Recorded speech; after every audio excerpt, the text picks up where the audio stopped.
Welcome back into the GSMC Sports Podcast, as we are now going to be diving into the news that broke this morning that the Utah Jazz are signing forward Lauri Markkanen to a contract extension. As of at least, when we are recording this, I don't believe we have the specific details on what the financial implication is going to be. But from the early reporting, at least, it sounds like a 5-year deal that is going to be worth over $200 million. Now, again, I don't know why it's taking so long for all of the details to be announced there, but it sounds like it's going to be over $40 million per year annually for Lauri Markkanen, who was selected to his first ever All-Star game just last year, not last year, but 2 years ago now at this point, during the 2022-23 season, in which he was an All-Star and was awarded the Most Improved Player award. This past year was a little bit of a down year in comparison to what he had in 22-23, where he averaged 23 points per game, which is still very good, 8 rebounds per game. The efficiency did drop off a little bit in terms of overall production, shot just under 50% in 23, this year at 48, so not overly substantial by any means, and Lauri was definitely in the all-star conversation early on in the season. Ultimately, the difference was the Jazz really overexceeded expectations early on in that 22-23 season, and that's what gave him the momentum in a very crowded Western Conference in terms of the all-star spots that he was ultimately able to claim it then. But Lauri is still a very good talent, still yet to really hit his prime years here, where he just turned 27 in May, and by the time this contract runs up, it should be going right through his prime, where he's going to be in his early 30s by the time that it ends up expiring. This was a deal that the Jazz sort of had to make happen. Now, they were tentatively shopping Lauri during this past offseason. Didn't sound like, especially the way that the trade market was a little bit this summer, that wasn't necessarily going to happen. And Lauri was headed into the final season of his contract that general manager Danny Ainge was just never going to let Markkanen walk for nothing. He had to do this deal for the sake of at least protecting the asset.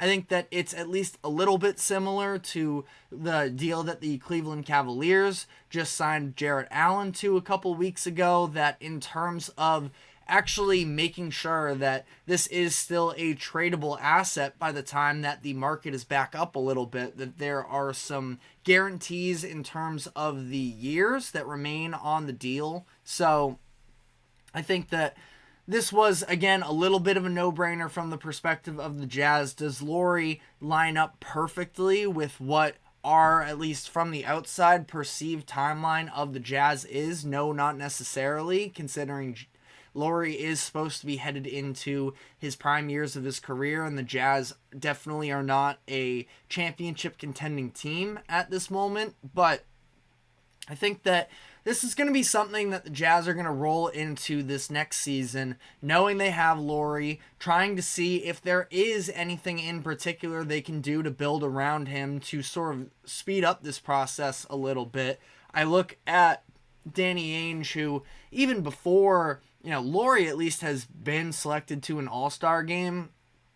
Danny Ainge, when he was with the Celtics, he sort of put the pedal to the metal a little bit after trading for Isaiah Thomas, who at that point, was the third point guard on the Phoenix Suns. And when Isaiah Thomas came over and immediately showed the impact he could have for them, he sort of sped up the process a little bit. So that's something that I think is definitely on the table for the Jazz here. And that being said, we hear this contract get announced for Markkanen, and very shortly after, there were some reports that came out about the idea that the Utah Jazz could be linked to New Orleans Pelicans all-star forward Brandon Ingram. And I think that this would be such a Danny Ainge type of deal. buying low on a recent all-star that a lot of other teams have passed up on this offseason. There's risk involved, sure, especially when you're talking about Brandon Ingram. The health bet is not a very good one, but Brandon Ingram, we know the talent that he is, and again, I think that NBA fans are very off his scent right now, considering the fact that he missed most of the second half of the season with an injury, and when he came back for that playoff series, that was probably a little bit rushed to some degree, that he didn't look physically ready, and him and the rest of the Pelicans kind of got bodied by the Thunder in that first round series. So I think that people are sort of taking that too much into consideration when evaluating what Brandon Ingram is as a talent. The Jazz, as things currently stand, have what appears to be the cheapest overall payroll in the NBA. Basketball Reference has them at just $104.5 million, which is 30th and significantly below anybody else.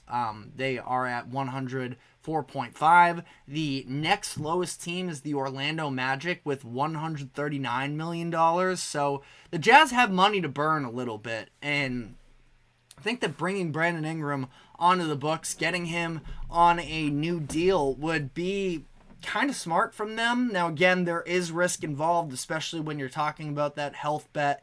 But I do feel like for the Jazz in this situation, it could definitely be worth a spin to try and go and acquire him now and end up cashing out a little bit higher in a couple years. And for the Pelicans, I think that this would be a very good trade partner for them as well, considering the Jazz have a young center in Walker Kessler that they were shopping earlier this offseason and ultimately weren't able to strike a deal. I like the Pelicans roster a lot, but I cannot pick them over these other teams that have size, considering the fact that the Pelicans don't really have an option right now at center. And Walker Kessler could very easily slide into that role.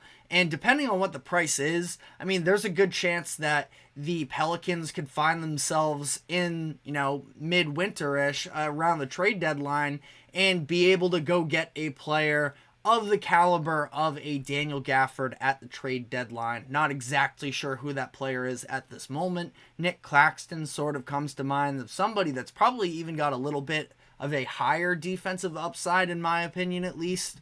But, there will likely be other center options out on the market when the trade deadline comes around. But Walker Kessler would be a pretty good fit in New Orleans in my eyes. Now, from the Jazz's perspective, again, it would just sort of be, Walker Kessler is the younger player, has shown at least flashes of being an all-world defender, honestly. And, do you feel like with the injury history of Brandon Ingram, do you worry that 3 years from now that there's a chance that Walker Kessler could have a higher trade value than Brandon Ingram? I'd say it's unlikely, but I definitely wouldn't rule it out necessarily. So I can see the framework there of a trade, but going to be interesting to see if the Jazz do actually pull the trigger here. But Lauri Markkanen is here to stay for Utah.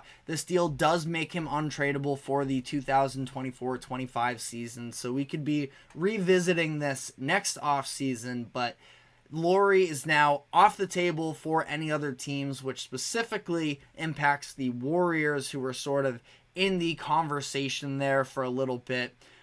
That's off the table for them now, though. It sounds like they aren't done, that they are going to seek out cheaper deals. I still don't know if there really is a deal that can make the Warriors a favorite in the Western Conference at this point, but it is something to at least take into consideration that they are now trying to seek out other moves. What that may be, we will have to see there. But let me know what your thoughts were on this deal as a whole. Again, thought it was the right decision for Utah. But let me know. But we are now going to be taking our final break of the show, and when we come back on the other side, we're going to be recapping some of the biggest storylines from the MLB on Monday. So we'll be diving into that. But first, a quick break. Don't go anywhere. We will be right back.